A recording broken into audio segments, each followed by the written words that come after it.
This is a short video to show you how to upload your off-the-job learning log.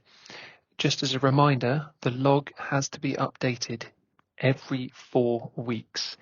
If you miss that deadline, you run the risk of being removed from the apprenticeship. So 4 weeks is a maximum. I would recommend maybe doing it a little bit more regularly than that. This is my off-the-job learning log that I've been keeping since I started. So you've got July and August, and now I'm into September. I've been keeping this log throughout September, and I've got just one more line to add, and that's the FAR college course that I've just done. It was started on the 17th of September. It was actually a 4-day course, so I can just put that in there. And you can see that 7 hours a day was 28 hours. So that's my log for the last 4 weeks. I'm going to scroll up and click the chart to refresh, and then I'm going to save. So I've updated the chart and my recorded hours. The last thing I want to do before I shut this down is make a note of how many hours I've done since the last log was made. You can do that very simply. I'm sure you know how to do this in Excel. Just highlight the hours you've got. And I've got 43.5. That's 43.5 hours. So remember that, because you'll need that when you complete the objective. Your skills coach will assign you an objective for your off the job. So when you log in, as I have done here, you'll see I've got an objective for an off the job log that's in my current tasks. You can also find it if you go to your course library and objectives. You'll also see I have an off the job log there. So I open that, and you can see the instructions are here. Your instructions will look something like this, but not quite the same. And what you want to do is scroll down and go to add new evidence and link. The type of evidence you're uploading is development hours, so use that type.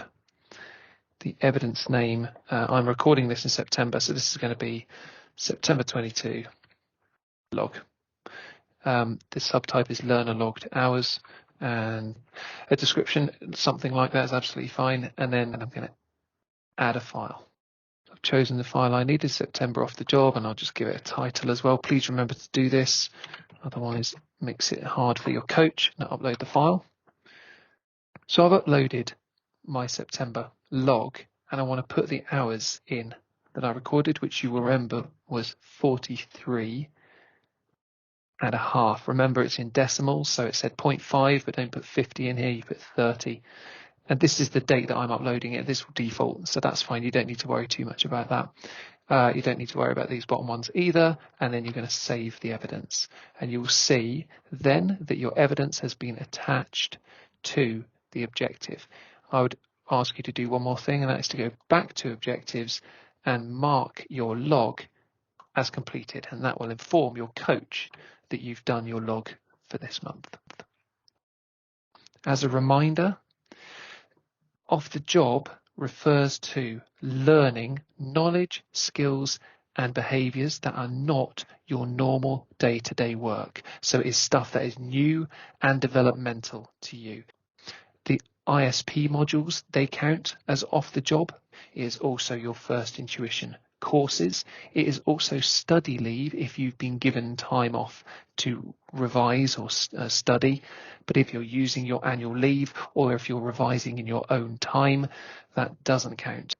Your progress reviews with your skills coach do not count. And just as a reminder, very importantly, your professional qualification exams also do not count as off the job. If you have any questions about what does and doesn't count, just ask your skills coach. I hope that was helpful. Thank you very much.